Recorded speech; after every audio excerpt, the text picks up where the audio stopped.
Praise the Lord. सबको जय मसीह की एक और बार स्पिरिचुअल मॉर्सल्स में मैं आपको स्वागत करना चाहती हूँ। परमेश्वर के वचन में भजन संहिता पहले अध्याय में हम पढ़ते हैं एक वृक्ष के बारे में। उसके बारे में लिखा है कि वो नालियों के किनारे लगाया हुआ एक वृक्ष है।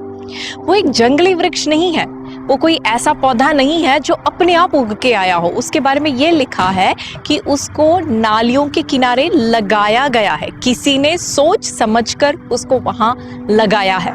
देखिए, इसका मतलब ये है कि जिन्होंने उसको वहां लगाया उनको उस पेड़ के प्रति, उस वृक्ष के प्रति एक खास उद्देश्य है कि यदि उसका एक तरफ से जो पानी बह रहा है वो पानी यदि सूख जाए तो उसे दूसरी तरफ से जो नाली बह रहा है उसमें से पानी मिलेगा।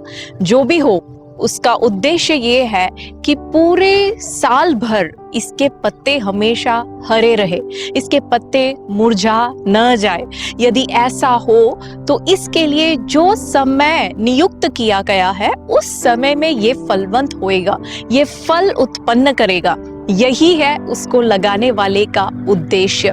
भाई और बहनों, हमें परमेश्वर ने जिस स्थान में लगाया है उसके पीछे परमेश्वर का एक बहुत बड़ा उद्देश्य है, जहां से हमें शांति मिलता है। जो हमारे भाई बहन जो हमें शांति देते हैं या जिनसे हमें एक सांत्वना मिलता है, यदि वो हमसे बात करना छोड़ दे, यदि वहां से हमें शांति मिलना कम हो जाए, तो किसी और को प्रभु खड़ा करता है। क्यों? ताकि सही समय पे हमारे लिए जो नियुक्त किया गया समय है उस समय में हम फल उत्पन्न करें। वो परमेश्वर का हमारे लिए उद्देश्य है।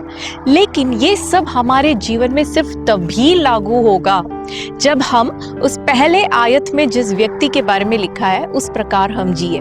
उस व्यक्ति के बारे में ये लिखा है कि वो कुछ जगहों से वो चलता नहीं है, कुछ जगहों पे वो रुकता नहीं है, कुछ जगहों पे वो बैठता नहीं है। वहां लिखा है कि क्या ही धन्य है वो पुरुष जो दुष्टों की युक्तियों के अनुसार नहीं चलता, जो पापियों के मार्ग में नहीं खड़ा होता और वो जो ठट्ठा करने वालों के साथ नहीं बैठता।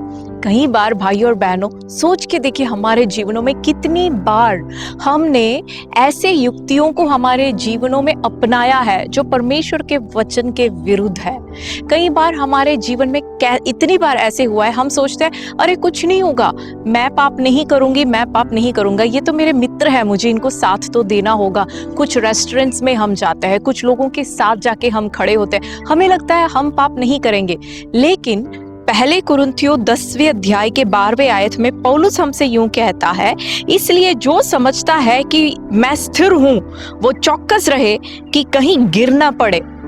हमें ऐसे लगता है कि हम नहीं गिरेंगे, लेकिन हमें ध्यान रखना बहुत जरूरी है। कुछ जगहों पे हमें हमारे मित्रों से कहना जरूरी है, आई एम सॉरी, मैं नहीं आ सकती, आई एम सॉरी, मैं यहाँ नहीं खड़ा हो सकता। और फिर उसके बाद लिखा है कि जब हम इस प्रकार चलते हैं, कुछ समय के बाद खड़े होते हैं, फिर क्या होता है, हम इतने कंफर्टेबल हो जाते हैं, इतने आरामदायक हो जाते हैं वहां पे कि हम वहां पे बैठ जाते हैं, ठट्ठा करने वालों के साथ बैठने लगते हैं।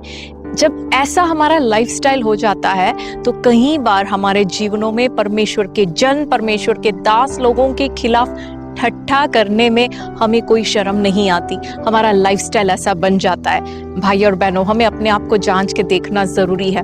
परमेश्वर के बच्चे होने के नाते हमें प्रभु यीशु ने डिसाइपल्स होने के लिए, उसके चेले होने के लिए बुलाया है। डिसाइपलशिप का मतलब उसमें एक डिसिप्लिन होना जरूरी है। हमें बहुत सारे एरियाज में हमें चौकस रहना जरूरी है। आने वाले दिनों में एक डिसिप्लिन्ड मसीही जीवन बिताने में प्रभु हम में से हर एक व्यक्ति को मदद करे।